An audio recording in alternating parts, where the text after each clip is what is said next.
Hello everyone, today we will discuss about Zollinger-Ellison syndrome, so let's start with it. Zollinger-Ellison syndrome is a gastrinoma यानी gastrin secreting tumor and gastrin is secreted by G cell and G cell they are present in the stomach may be in the antrum, then it is present in the duodenum and finally in the pancreas.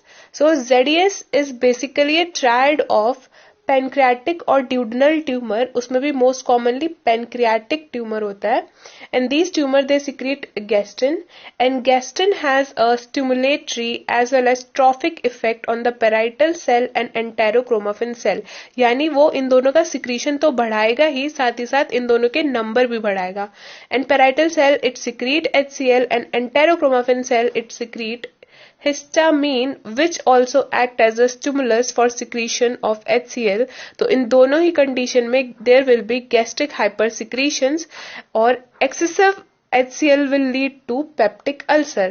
But जो ये peptic ulcer होंगे they will be multiple and they will be present at unusual places such as jejunum and they will be refractory to medical treatment. उनका medical treatment पे generally उस पे कोई असर नहीं होता, वो बार बार हो जाते हैं.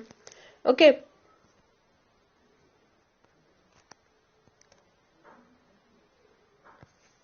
Then 1/4 of the ZES they are associated with multiple endocrine tumor type 1 यानी MEN1.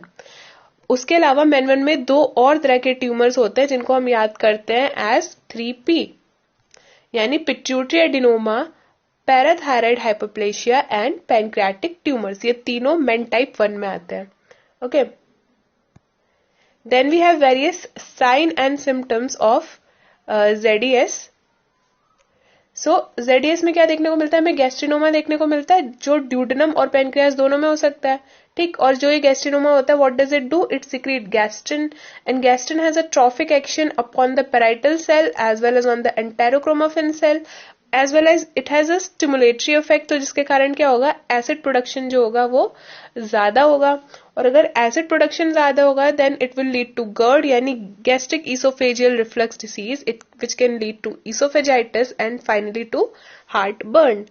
देन अगर ज्यादा एसिड प्रोडक्शन होता है तो वो जो ड्यूडेनम का एल्कलाइन मीडियम है उसको कन्वर्ट कर देता है एसिडिक मीडियम में, जिसके कारण जो पैनक्रियास की एंजाइम है वो इनएक्टिव हो जाती हैं, स्पेशली द लाइपेज. और अगर लाइपेज इनएक्टिव हो गई तो वो लिपिड का ब्रेकडाउन नहीं कर पाती and the fat thus passes in the stool undigested and cause a condition that is known as steatorrhea. Okay.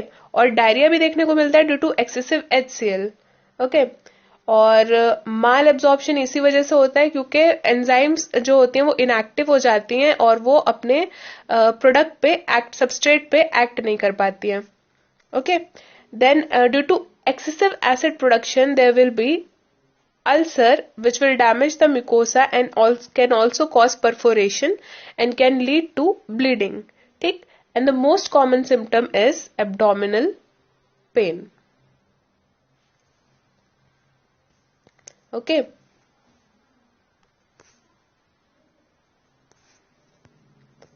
Then we have various investigations which are done in ZES. First one is the endoscopy. तो अगर हम endoscopy करते हैं तो उसमें हमें बहुत ज्यादा रूगल फोल्ड्स देखने को मिलते हैं due to the trophic effect of gastrin. उसके अलावा हमें ढेर सारे पेप्टिक अल्सर्स भी देखने को मिल जाते हैं. Okay. Then we have the serum gastrin level. तो it will be elevated. Elevated fasting level will be more than 200 pg per ml और अगर 1000 pg per ml से ज्यादा है तो it will be the diagnostic of ZES. लेकिन जो most important test होता है, most sensitive and most specific for ZES, it is the secretin test. ठीक. तो अगर हम किसी को सिक्रीटिन देते हैं और उससे पहले हमने गैस्ट्रिन का लेवल नापा हो और उसके बाद गैस्ट्रिन का लेवल नापेंगे तो अगर 200 pg पर ml से ज्यादा का इंक्रीज हो जाता है सीरम गैस्ट्रिन में तो वो कंफर्म कर देता है कि the person is suffering from ZES. Okay, so this was it. I hope you liked the video. Please like it, share and subscribe.